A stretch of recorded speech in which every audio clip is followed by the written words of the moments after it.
Good afternoon, everyone. Welcome to our webinar, our ForgeRock webinar.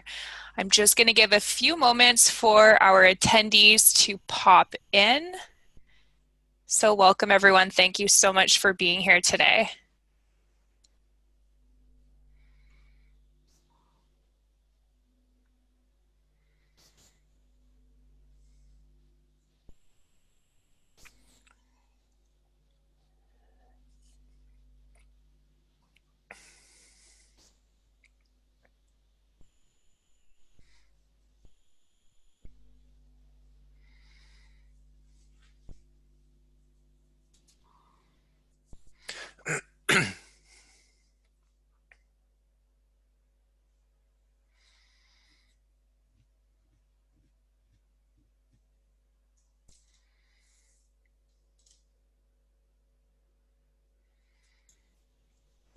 For those that have just joined, good afternoon and welcome to our ForgeRock webinar. We're just going to give a few more moments for attendees to join the meeting, and then we'll be getting started shortly.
Once again, thank you so much for joining us. Welcome to today's webinar. We've titled it, MFA Was Never Enough, ForgeRock Intelligent Authentication. This webinar is being presented by Matthias Tristl. For your information, during the webinar, everyone's phones and microphones will be muted. So if you have questions, please enter them in the Q&A box at the bottom of your screen, and Matthias or I will answer them during the question and answer portion of the webinar. Today's webinar is being recorded and will be sent to each registrant. The webinar is hosted on Zoom, and the features you will experience today are merely a sample of how we deliver our live online classes, which we call IMVP. Unlike the webinar, our IMVP classes are interactive, and they allow students to see and hear both your instructor and classmates. If you enjoy the presentation today and are interested in learning more about training anywhere with IMVP, please visit our website or contact us. At the end of our webinar, we will share a promotion code with you, which will allow you to save $250 on your ForgeRock training with Exit Certified. I'll encourage you to stick around to the end of our presentation for more information. Now, without further ado, I'll pass the floor off to your instructor, Matthias. Hello and welcome from my side as well. I'm Matthias. I'm ForgeRock's instructor. We have around 15 to 20 or even more instructors worldwide, but I'm the one who is employed by ForgeRock, so that also makes me kind of the lead instructor. I'm with ForgeRock since day one, which was the 1st of February 2010, when Sun Microsystems was officially taken over by Oracle. There were a few people who did not want to be taken over, and we founded ForgeRock. So today we're going to look into MFA, which of course stands for multi-factor authentication. Was never enough, ForgeRock Intelligent Authentication. And coincidentally, we had a little bit of an incident in the last couple of days here in Germany. Actually, I'm originally from Germany, living in Norway at the moment, but I'm still field with the Germans. And there was actually a bit of a scandal because somebody shared a lot of private information of politicians, people working as artists, and some other important people in Germany. And so that was kind of an identity theft, or at least some personal information stolen. It was considered a big scandal, and they were of course expecting it might be, you know, the Russians or the Chinese or maybe even the Americans who had stolen that. And it turns out it was just a school kid actually operating from home, stealing that information. And my suspicion, of course, is it was not rocket science what that kid has done. They were just using actually accounts which were too open, which means authentication kind of failed. Authentication, we have the problem that we always have to kind of balance between it should be very simple for our customers, and it should of course also be secure enough so that those kids cannot take over our accounts. And this is actually what this webinar is about. Multi-factor authentication was never enough. We needed more intelligent because we need more flexibility, because multi-factor authentication might be strong, but it's not always comfortable enough for our clients. So here is just the corporate slide, and here is the agenda for today. I have kind of 5 topics I would like to talk about. First, I would like to give you a short introduction into ForgeRock University. Then we're going to look into ForgeRock AM. That's the product which takes care of authentication in the ForgeRock identity stack. And I'll just so we're all on the same plate, I would like to give you a short introduction on what you can do with the product in general. And then we focus on what is today's main focus of the product. It's intelligent authentication with trees and nodes. I'm going to unravel what's trees and nodes in authentication. Then we're going to look into how to extend, or how you can extend the built-in functionality as well, because even if it is very flexible, our authentication mechanism in ForgeRock Access Management, it is not always enough for our customers. So you may also want to have your own implementation of your own code or your own scripts to make it even more flexible. And this is actually what one of our classes is focusing on, one of the classes you might be interested in coming to. So I'd also like to give you a little bit more information on what we're going to do in that class. And that will be actually the last point, the Channel ForgeRock AM extension point. This is actually what that 5-day class is about. Of course, that's one of my favorite pictures because it shows the rock, the ForgeRock, which happens to be a place in the vicinity of Norway, or with the vicinity where I live here in Norway.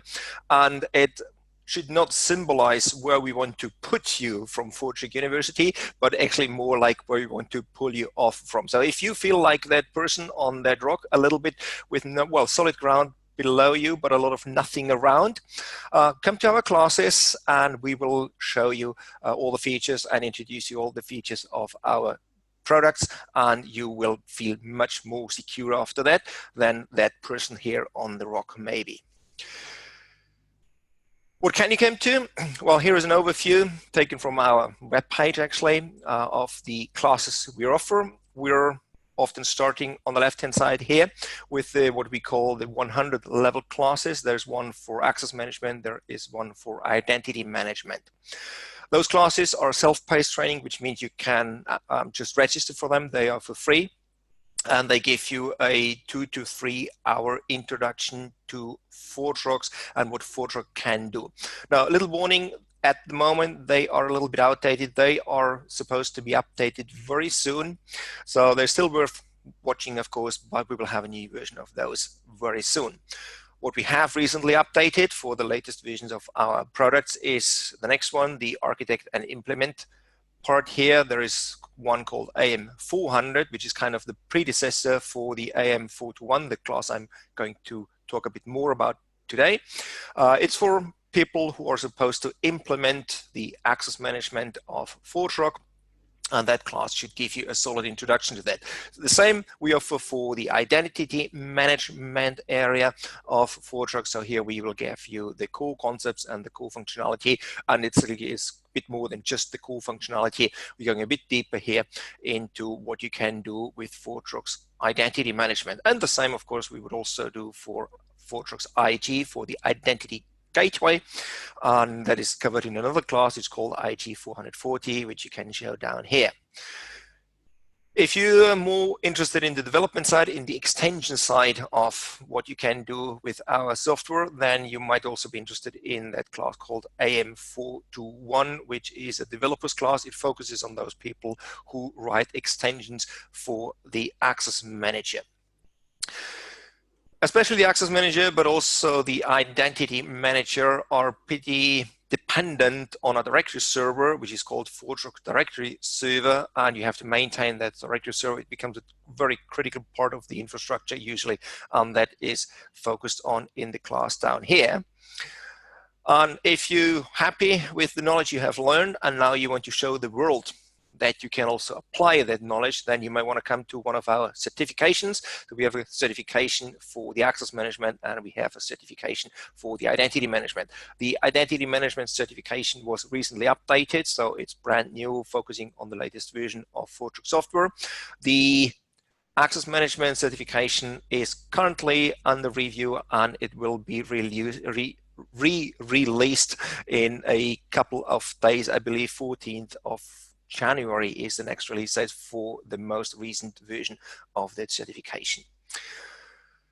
There are other classes coming soon if you're interested. The IG class honestly also has to be updated, which will happen very soon. Then if you're interested in how to deploy the ForgeRock software as a part of your DevOps operations, then you might be interested to come into another class which is called FR523 or DevOps. We haven't decided finally on the title of that class. This is for those people who are interested on how to deploy the ForgeRock software into the cloud with Docker containers and Kubernetes and all that kind of deployment, which is very much the future in the moment, and you will learn about that. Then there's another other class on development, which is an architect class. Those two classes are a little bit different than the rest of the classes in the sense they're more organized as a workshop. So where the other classes are really a solid student guide, a solid student workbook, those are more interactive, and we just expect that the people know our software already a little better and are ready to go into a workshop instead of a classic class. One word about the certification. They are hosted by Pearson. You get 100 questions, 100 single choice questions, 60 minutes. And if you answer more than, I believe, 67 at the moment of those questions correctly, then you can call yourself a ForgeRock certified engineer. As I said, there's one for the access manager, there is one for the identity manager. One last question maybe about those symbols you might have seen here. Those are so-called badges. When I started my career as a software instructor, I was actually signing certificates for every participant at the end of the class. This is now replaced, of course, through digital certificates, and those digital certificates are signed or digitally signed by an official signing company giving out those badges, so you can put them onto your email footer maybe or onto your web page to show everybody in a reliable way that you have participated in one of those classes. Good. This is just the blueprint of the first exam, the blueprint of the other exam. If you are interested in these exams, I recommend that you go to our web page, which you find on the www.forgerock.com/university. There you'll find more information about the classes, and you will find more information about the certification, what we expect those people who should pass those certifications should know already. For today, I'd like to go now more into the access management and what ForgeRock Access Management can do for you, or how can we help you. The three parts, which is authentication, authorization, and I still call it federation, even if it's a little bit more than what we usually, or what we used to call federation in the good old SAML days. So that's the three, I would say, the three classic access management topics. Now, what is authentication? Authentication obviously is you tell us who you are, or who you actually claim to be, and then of course you have to prove it, and that's the critical part, because proving that you are who you claim to be has the requirement to be very simple or straightforward. We like to call it frictionless for our or your customers. If somebody is not coming to your web page or not using your services because the authentication is too cumbersome with two or many factor authentication, and you know that you need your hardware token, but you don't have your hardware token with you, or you need your mobile phone, but you don't have your mobile phone in hand, and then you just don't go to the website, you don't use the service, then this is of course bad for the service providers because they provide the service for a reason. So it should be very easy to get to those services. On the other hand, I said, you don't want to be on those lists of broken in accounts, so we also need to handle it in a very secure way. That is usually done through a multi-factor authentication. So you see the interesting situation many of our customers are in, that they want to provide a very simple authentication and a very secure authentication at the same time.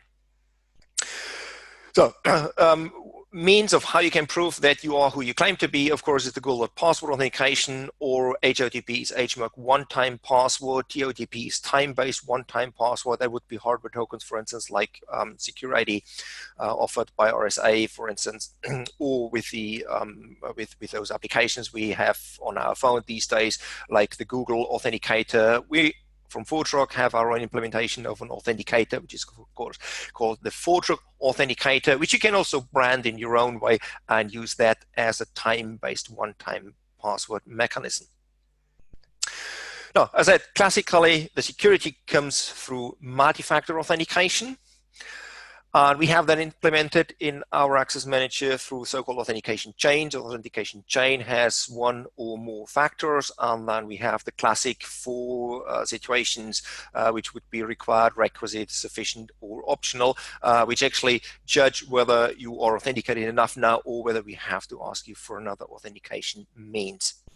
But emphasize on it's a chain, so it's one-dimensional, and the only flexibility kind of in here is in how far you have to go through the chain until we can make a decision whether we want to accept you as authenticated or not, and which authentication level you get at the end. But it's difficult in this mechanism. It would, for instance, be difficult to let our users, the end users, choose on how they want to authenticate, especially if we talk about a second factor authentication. It might be very interesting for customers to choose the second factor themselves, because for some people it's more handy to use an authenticator on their mobile phone where a one-time password is sent by email, for instance, or to use a hardware token, or to use any other means like a retina scan, or whatever you want to offer your customers. So we also want to let the users choose sometimes.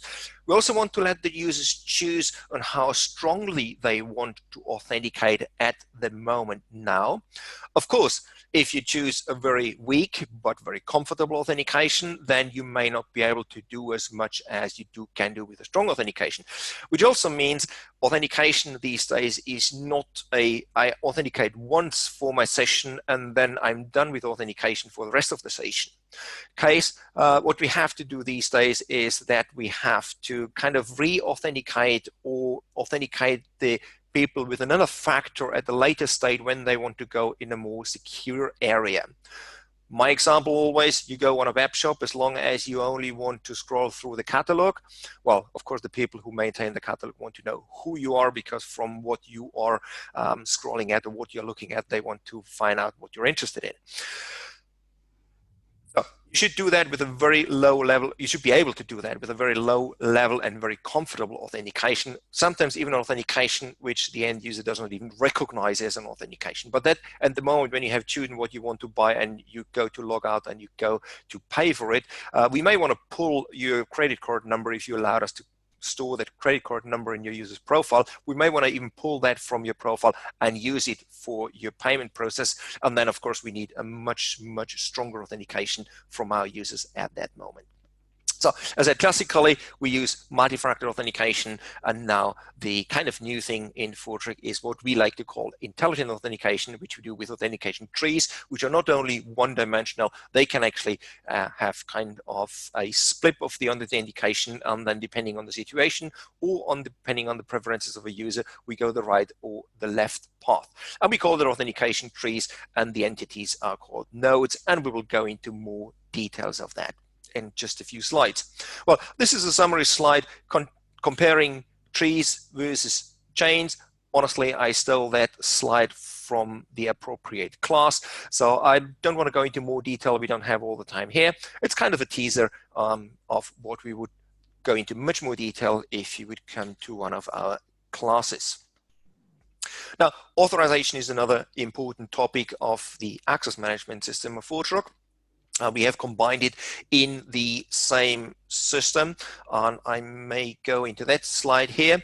Here we have got the classic distribution of an policy enforcement point and a policy decision point. The resource our users want to go to, of course, is shown down here. That would be a portal server, for instance. In our case, it's the ForgeRock Entertainment Company, which allows people to stream movies. Just to be sure, this is our use case for the training, which we actually share now through all our trainings, the same use case for all our trainings. It's the so-called ForgeRock Entertainment Company, which is a fictitious company, doesn't exist yet, maybe. People want to access and stream the movie. So this is where the people, our end users up here, want to go at the end. But of course, the people who maintain the web page and the streaming service, they don't want to be involved in all that authentication and authorization business. They just want to make sure that the movies can be streamed in the right way.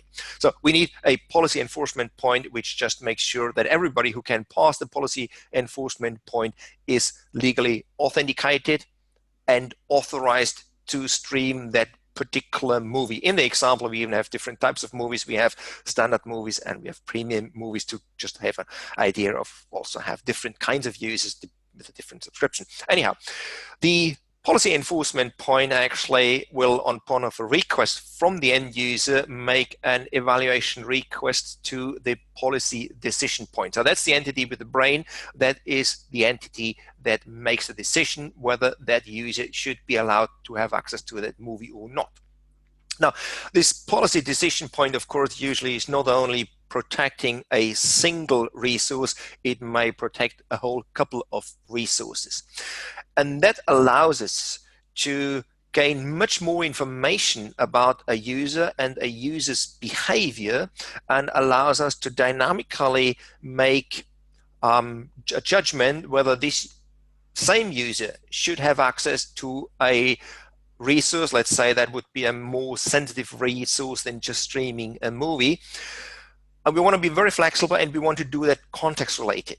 And the context, of course, could be, well, the simplest context is time of the day, for instance. I don't know, some movies you may only be allowed to watch after 11 o'clock in the evening. But there's, of course, from a security point of view, maybe more relevant or more interesting, let's say, context. So if we watch the user, how the user behaves on another application already, and if we, for instance, saw that this user on the other application, which might be a little bit less security involved, let's say, but the user tried to knock on doors on that other application already, tried to access resources in a way this particular user is at the moment not allowed to access, we could consider that suspicious behavior. And that suspicious behavior can restrict the access the user has on that, let's say, more sensitive application now. So from the behavior of the user on a different application, we can dynamically act here how the user or whether the user should have access to another application. And this is one of the advantages, of course, which you gain when you have a central policy decision point, because it actually is watching the whole session or the whole behavior of the user during the complete session, or even from one session to the next session. So authorization, just as a summary, you have somehow proven who you are. Now we have to make a decision whether you have access to a particular resource. Now again, there is a connection between authentication and authorization, not only that you have authenticated, but also how you have authenticated. If I may go back forward here to my application again, or the application down here. As said, whether you have access to that application does not only depend on who you are and which subscription you have, it also depends on how you have authenticated, and in a more complicated way even, how you have behaved before in your session.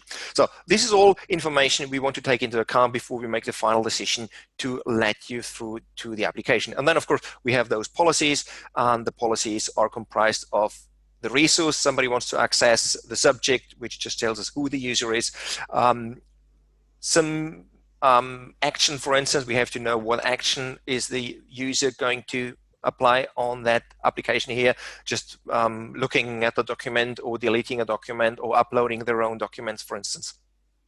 And in which context people want to do that. And I said, this is all where authentication and authorization actually come together. Now, federation, I said, federation is a bit of an old-fashioned word. Federation was when we wanted to have single sign-on between different systems which are in different domains or hosted by different people. This is actually how we started federated accounts. That technology we used last century was called SAML or SAML2 these days.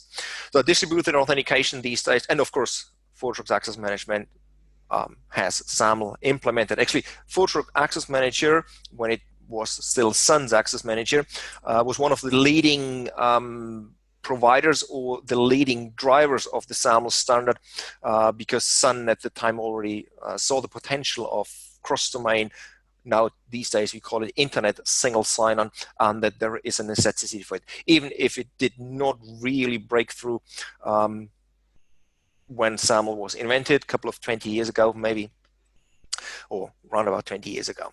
Now, we have got the new technology around that, which is somehow, depending on where you live, maybe replacing SAML. I'm very connected to Germany. In Germany, we still have a very strong SAML domain. Those Germans, they still like SAML. But in many other parts of the world, people prefer OpenID Connect, which is mentioned up here, which is kind of a new generation of SAML, more lightweight, more flexible, and especially easier to implement, at least that's their reputation.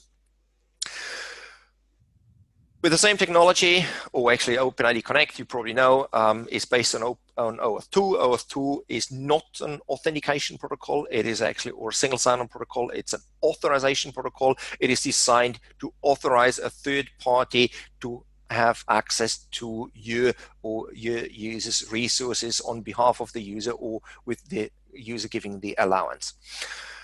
And both OpenID Connect and OAuth 2 are now also called used for what we call social registration, social authentication. And of course, we also provide that from the ForgeRock side with our Access Manager and even more with the Identity Manager. Let's come back to our ForgeRock Entertainment company. We are running a campaign and want to attract new users, and we don't want to have those users stopped by creating an account, because they say, oh no, I don't want to create another account where I have to give my first name, last name, and so on. We want to make it as comfortable again as possible for our prospect customers. So they should just allow us that we get this information, first name, last name, email address, for instance, from their social provider like Facebook or Twitter or Google or what else is there. I believe we have implemented some 15 or 20 social providers already in the product, which you can, with a few clicks, already register, and you can have social registration, but also social authentication with those providers. Now, let's look a little bit more into what we call intelligent authentication with trees and nodes, because, as I said, multi-factor authentication, where we had almost a perfect solution with our chains and modules, is not enough. We need more flexibility.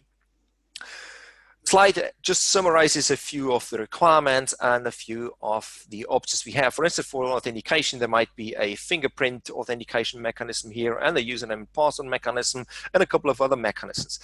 But authentication, or at the moment when we do run through the authentication, it's not always only about proving who you are. In other words, in the moment when we authenticate a user, of course, in the classic authentication, you challenge the user for some credentials like password, one-time password, client certificate. Yeah? Those are all credentials. But at the moment of the authentication, we often have to do more than just challenge the user for credentials. We may also add information to the user's account. I will come back with some more examples just in a few minutes.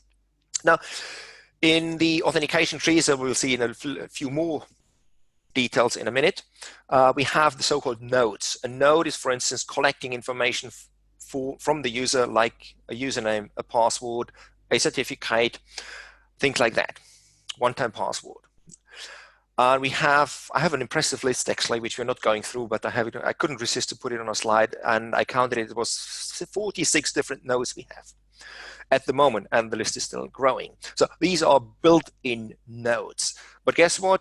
Our customers need more, and our partners have written more. So we have actually something on our webpage which is called the marketplace. So if you go to the part of our webpage where you can download the products as well, by the way, you can download all the products and have an evaluation version which has the full functionality except that it expires, so you can play for a couple of weeks or month before you make a decision whether you like the software.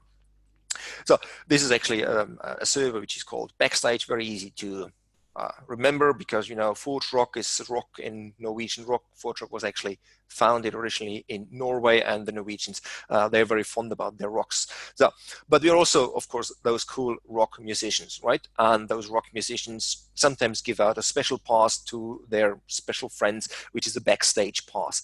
And that's actually why we give our special people, to be honest, almost everybody's special enough to get on our Backstage server. So very easy to remember. On the Backstage server, you have a area which is called the marketplace. And on the marketplace, our partners, for instance, can, and also you if you want, if you're ambitious, you can publish your own authentication module or your authentication node. And give it free for download, for instance, for other people to try it and use it. So those authentication nodes or modules, there's a whole bunch of access management extension, not only authentication modules and authentication nodes, all the other extension points where our customers or partners write extension software to can be published on the marketplace, and you can download it and try it. And if what you need for your customers or for your implementation, you still don't find on the marketplace, then you may go into a custom build and then you write your own code. I have an example a little bit later where what I would like to introduce and why we do that sometimes with writing your own Java code or implement it with scripts. Another slide about use cases or demands for end users. CISO, I believe, stands for Chief Identity Security Officer, and application owners and security architects. And I just pick up out a few of them. So, for instance, the middle one in the user part here, as an end user, I want the login journey to vary based on the what, the where, and the when I log in, for instance. I have an example here, which I recently found out. It's a booking system for hotel rooms, and I'm a good customer there because I'm traveling quite a bit. And I get better conditions from the hotels because I book through that particular booking portal, and I don't have to log in at all, and still get those better offers offered. Well, of course, I have logged in. I just didn't recognize it. There's probably a cookie stored in my browser, and when I go to the web page, they already know who I am. But of course, that's not good enough to really give me the benefits I'm entitled to by being such a good customer. So at the moment, when I go to the web page and I book a hotel anywhere on the world, I'm already greeted with my first name, which is very much appreciated, of course, and I get those better conditions. But only when I really start booking the hotel room, I have to provide a password. So this is where kind of the second factor, which is still a rather weak, but let's call it the second factor, authentication happens, because now, of course, we're talking about real money because I am booking, and now they really need to know that I am who I claim to be. The CISO wants to be agile with respect to which biometric authentication provider they want to use. Biometric providers, authentication providers like retina scans or fingerprint scans and so on. There are different systems around out there. From the ForgeRock side, we don't provide hardware like fingerprint scanners because we rely that the people already have those hardware in hand, like, for instance, a telephone with a fingerprint scanner or a computer with a fingerprint scanner or a computer with a camera where the people can do face recognition. We only provide the flexibility to connect to those interfaces and engage the camera. And of course, we have to trust the local computer to do the face recognition, and we will only get from the ForgeRock side, we will only get the thumbs up. Yes, we have recognized that person by a retina scan or face recognition or by a fingerprint sensor, or we could not recognize the person. So we need a lot of flexibility, and the access manager from ForgeRock, of course, is prepared for that flexibility, which also means future-proof platform. If it is very hip in only 2 months to not use a fingerprint anymore, but any other biometric, I don't have an idea at the moment what that could be, but if there is something coming up, then we are flexible enough. So you don't have to reinstall or wait for the new feature in ForgeRock very often. You can implement it or connect ForgeRock to that new interface yourself. Good. Before I run out of time, I have to hurry a little bit. Sorry for that. If you're interested, of course, come to our class. Then we have 5 days to discuss all of that. And then we have much more time and can go into much more details. So trees and nodes, as I said, a tree can go into multiple dimensions, which means you can go left or right. It's actually 2 dimensions, to be honest. You can go left or right, depending on the user's wishes or depending on the situation in which the user is. And that can be historical data we know about the user, the IP address, which means the geolocation from where the request comes, and whether the user has failed with an authentication before, whether the user comes from the intranet or from the extranet. People are more and more working from home and using the same application, the same services as an employee, independent whether they're working from home or from within the company's intranet. That is new challenges, of course, for our IT systems. Here is the impressive list of 46 authentication nodes. And as promised, I'm not going through that node. And by the moment you're looking to the software, we may already have 47 or 48 authentication nodes. What I would like to do with you is just go a little bit through the categories of those nodes, because as I said, those nodes do not necessarily always ask for credentials. So here I have just distributed some of the nodes into 3 different areas. There are the collector nodes, decision nodes continued here, and utility nodes. So collector nodes are just collecting information, which could be the username or the password. And that could be interactive, like with the username collector or the password collector, or the choice of the user. Do you want to authenticate with a second factor, which is sent by email to your email account or by SMS to your phone? You can choose every day what you want to use. And of course, we also want to remember how you choose last time, and then that would be the default for you, for instance. So we would do that with the choice collector node. The serial collector node does something similar. It actually collects the username and password, but in this case, it collects it a different way. It actually expects that to be sent as a header field. Maybe that is more appropriate if it's not the user itself who is connecting, but an application on behalf of the user, like a REST client, for instance. And then we want to hand it over in a header or a header field, or could also be a cookie, of course. Now, we're only collecting the username and the password here, but we have not decided yet where we use it. This is actually done in the decision node. And the next node could be a decision node called the LDAP decision node. Obviously, the LDAP decision node takes the username and password and checks it against the configured directory server. If it fails, we may say, well, you failed one time with the password, you are out forever. Well, not, of course. So you may have a retry option before we lock your account. And we can now have that implemented through the retry limit decision. So the retry is just a loop, and you can decide where you want to loop into the authentication journey. Very simple example. Do you want to allow the people to give their username again, or do we just expect that the people are able to write their username correctly? They only mistype the password maybe, so we loop back to the password. Or do you want to loop back to the username collector?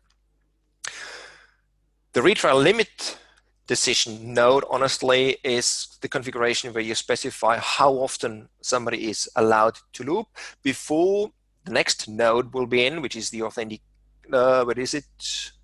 The account lockout, which is in the utilities part here.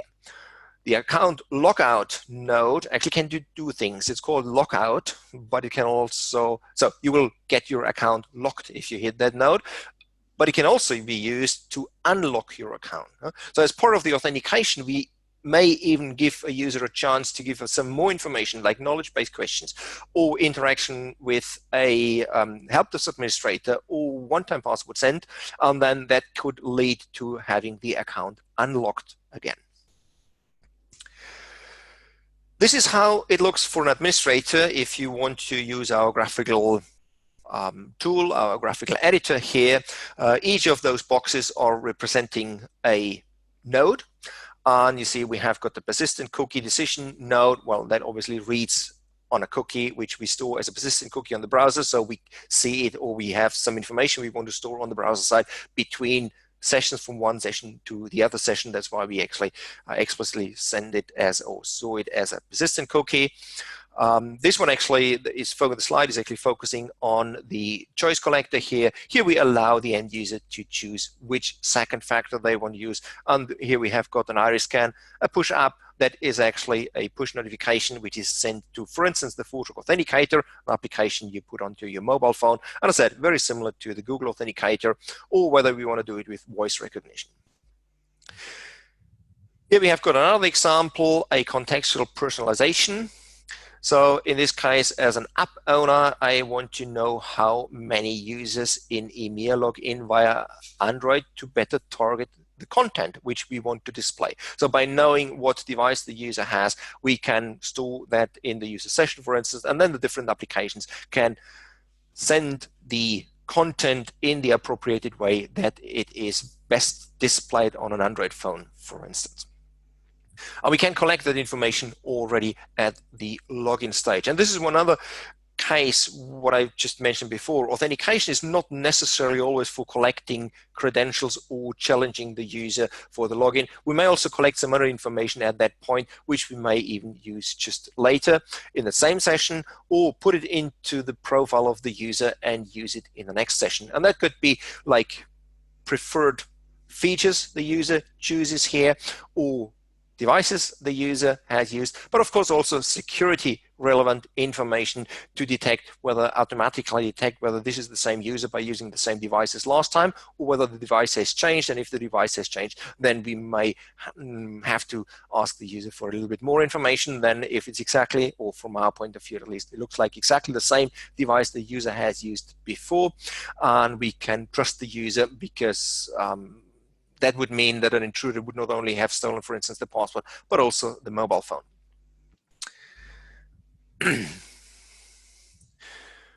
Here's just another example where we let the users know what this one is. End user, I want to log in. Want the login journey to vary based on what, where, or when I log in. In this case, we want to check is the login coming from a mobile phone. Then it may make sense to send a second factor or use a push notification as a second factor. If the user is not on a mobile phone, then a push notification usually does not make sense. And then we could use an email-based one-time password.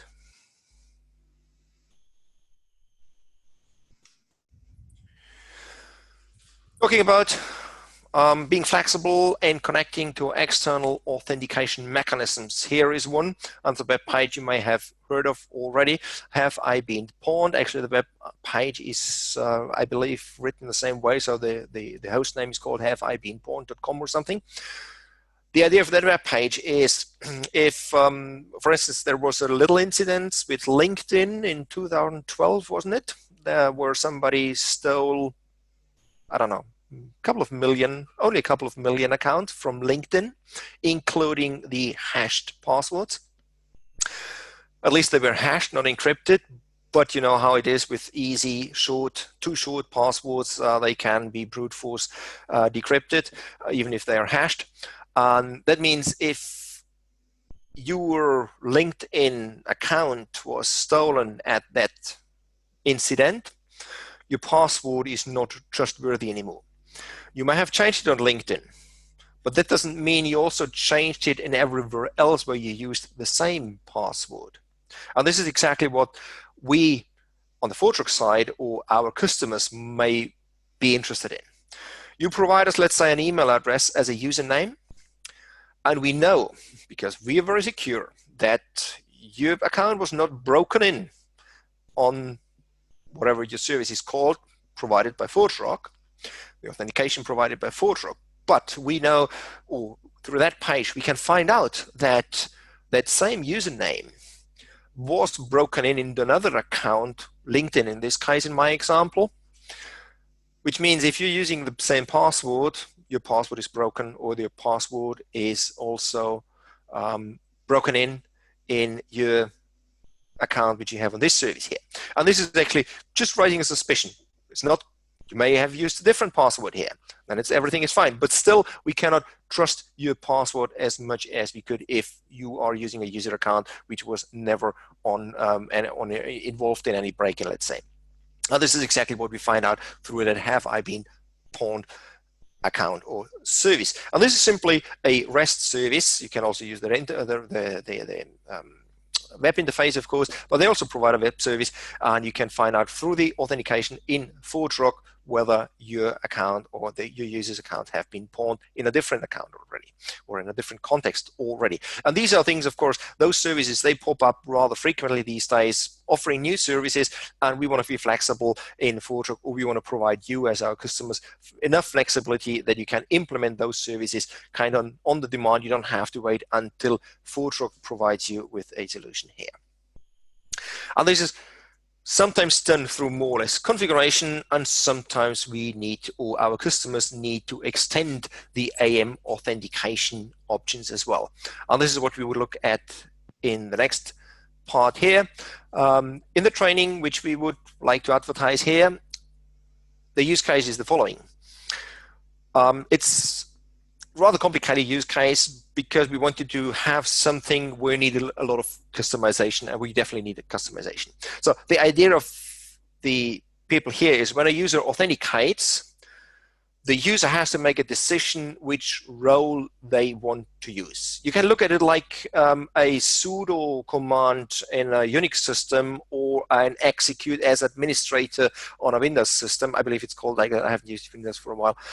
So usually you would log in with your normal user account with an underprivileged account, but sometimes if you have to do some administrative tasks, you need a privileged account, which you don't want to use all day because then you may break things accidentally. So while you authenticate, you make a choice which account you want to use, but not everybody has an admin account, of course. So in other words, during the authentication of the user, we need to find out, are you an administrator? And we find out by looking into the LDAP groups, are you a member of the admin LDAP group? If you are a member of the admin LDAP group, then you have the choice to log in as a normal user or as an administrator. If you don't have that group membership, then you don't need, we don't give you the choice because it won't work anyway. And in this case, it's a little bit more complicated. It's not only end users and administrators, they have different levels of administrators. So there is different, there's a whole list of roles you can choose one from where you can choose. The other thing is, this is reflected in group memberships. So all those roles are reflected in group memberships in the directory server. Now on that directory server, there are more groups than those which are reflected in roles. Let's say we have, and that's actually the example I tried to summarize down here a little bit for those people who prefer to read instead of listening. Let's say you have 10 groups. Only 5 of those groups have an associated role. Now I'm as a user logging in and only have 2 group memberships of those 5 groups. The administrator who administers that authentication module should also only, well, if you administer the module, you have to specify which roles you want to make available in principle. So that would be those 5 roles here, because the other 5 groups are not reflected in a role.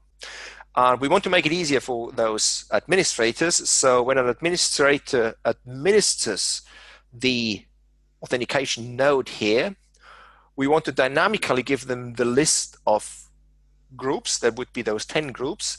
And then the administrator can choose the 5 which reflect in a business role. Short summary, when you administer the authentication module, at that moment we need to go into the directory server and dynamically collect groups to offer the administrator a list of choices, what the administrator can choose from. That's one part of the dynamic. And the other dynamic, I said, is when the user logs in, we have to go into the directory server again and see what group memberships does that user have. And we're even more flexible here. What we want to do as well is, if you log in and you're only a member of one group, well, then there is no reason that we ask you for that extra step where you can choose that one group you have, right? So we do it automatically in the background and don't bother you with it. So that is an authentication node which needs to be written, and we would write that in Java, and this is what we would do in the class here. A little bit about what you can do when you write your own nodes in Java in this time. There are 2 classes which you want to write. There is the plugin class and there is the node class. The node class has the code which implements all that stuff I was talking about. Well, we want to be rather professional here or we want to allow you to be very professional in the extension you are writing for the Access Manager. You don't have to do that if you don't want to go that extra mile. But if you are running a huge implementation where you know this custom node of yours will be used and maybe even updated from one version to the next version, then you may also want to write, I said you don't have to do that if you want to do it easy, but you can also go the extra mile and write an upgrade method. So when the Access Manager is upgraded, because ForgeRock is upgrading from version 6.5 to 7, for instance, you want that your authentication node is also upgraded, which means the instantiated version of your module also, the configuration needs to be upgraded as well. You can write a method which does it automatically. Maybe not something you do when you write a node for one customer only used in one implementation. But if it's, well, for us, for instance, for our developers, they write nodes and they know those nodes need to be upgraded as well when the people, our customers, migrate from one version of the Access Manager to the next version, then this upgrade method will be executed as well. I want to leave it with that because we're running out of time. Again, come to our class and we will have much more time to talk about those things. For the preparation, the nodes can be rather easily written by just actually creating a Maven project. There is a Maven archetype which you can use for preparing your project here. You have to implement the ForgeRock repository in your Maven project as well, and I just actually mentioned here some of the repositories which are available here. All details, I would be very happy to talk to you when you come to the class. Here's just some screenshots from a development environment where all that is set up already. This is actually an extra one. That's a nice feature as well from the ForgeRock side. What you get here is the source code of all the authentication nodes, by the way, also the authentication modules that come with the product. So you do get the source code and you can use them as blueprints for your own authentication modules or authentication nodes. If you want to have it a little bit easier, you can do a lot of things also with scripts. There is an authentication node, there's an authentication module which is implemented with the script. In other words, you don't configure the built-in functionality. In this case, you write a script. And a script in my case, or in my wording here, is just the ultimate flexibility of configuration. And again, I have to fast forward here a little bit because I also want to give you a very short introduction into more extension points, and I'm just mentioning them. We talked about extending the Access Manager's authentication mechanism. You can also extend with scripts or with Java code the policies, the access policies. So if you have a very special demand on a context-related authorization, here is your extension point. If you use OpenID Connect, you need to decide on scopes. Those scopes have to be calculated dynamically. Sometimes there is a scope extension point. And again, we have implemented that in Java or in script, depending what suits you better. And there are a few more, which I'm not going into now, but those are the main ones we're talking about in the class. And then there's another thing which I need to mention, and that is the REST interface. All our own end user and admin interfaces are talking to the access manager through REST. So what you have on the client side is a JavaScript application executed in your browser, which talks REST to the backend. And you can do that with your own application as well. So if you don't like our UIs, admin UIs, or end user UIs, personally, I don't know why you wouldn't like it, but if you have one already, for instance, then you can talk to the access manager over REST as well and implement the functionality or access all the functionality of the access manager through REST calls. And that's another big topic which we're talking about during that class. That would be just the overview of the class. There are 6 chapters altogether focusing on authentication, authorization, REST clients, OAuth 2, and finally user managed access, which is the big functionality which is implemented in the access manager. With that, I like to thank you, but please stay for another 2 minutes because I like to hand over to Michelle because she also has some very good news for you.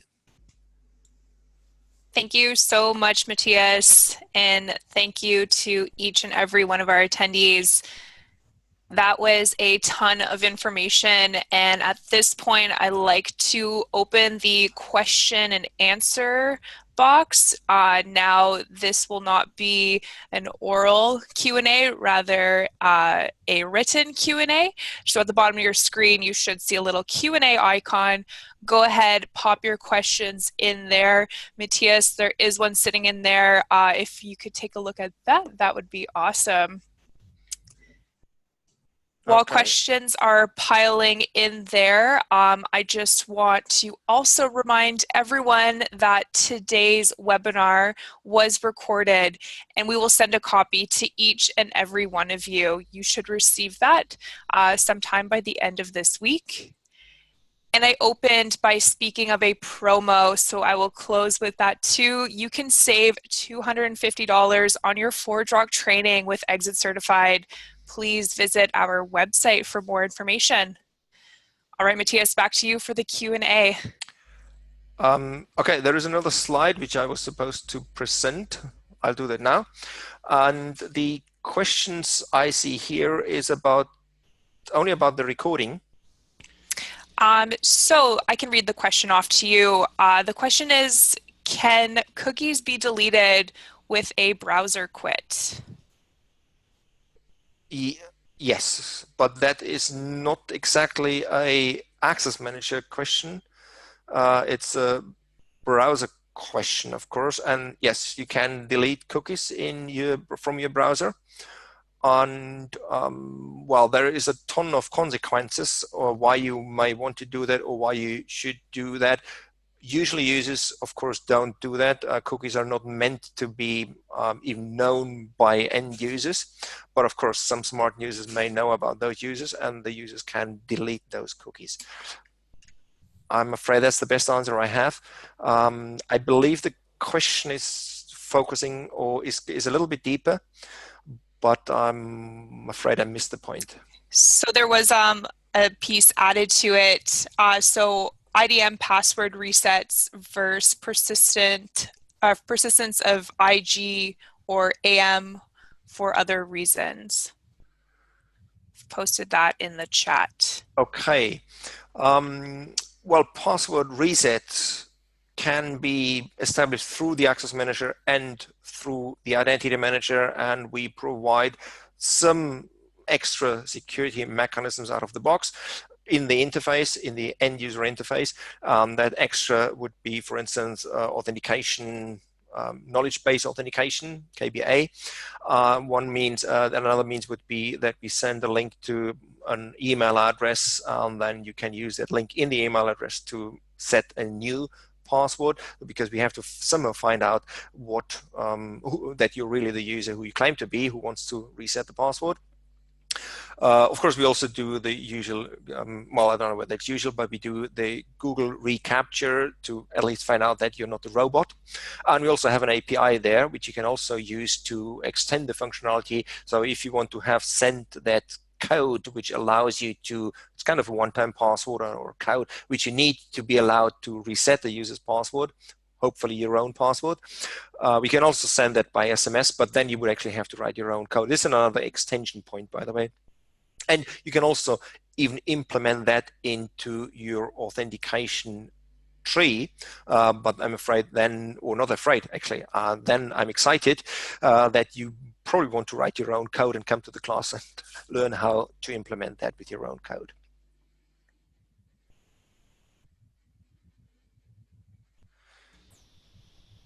Thank you.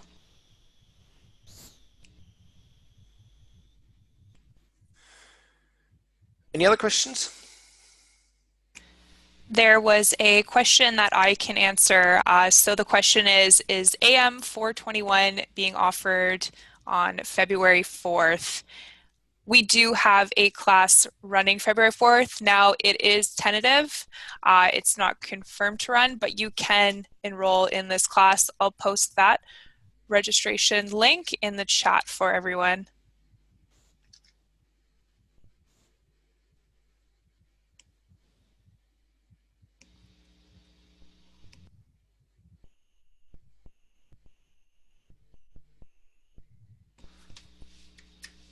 Another question is, will DS 400 run in February? I'm going to direct you over to the website as well.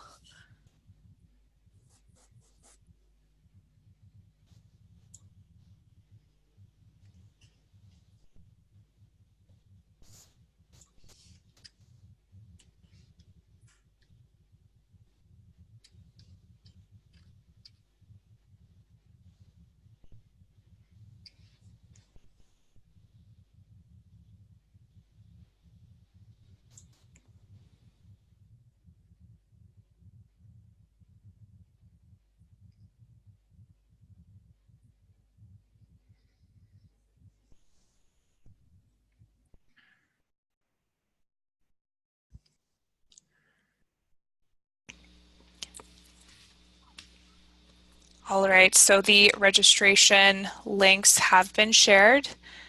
I believe this brings us to the end of our webinar. Thank you again so much for joining. I hope you enjoy the rest of your day, and you can expect the recording in the next few days. Thank you, Matthias. Thank you. Bye-bye.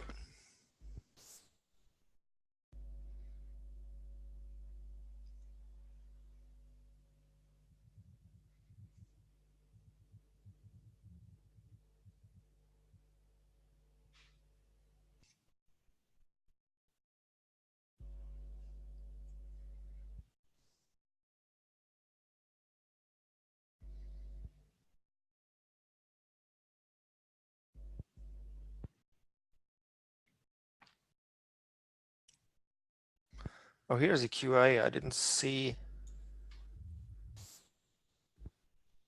I was only looking at the chat. I didn't see that.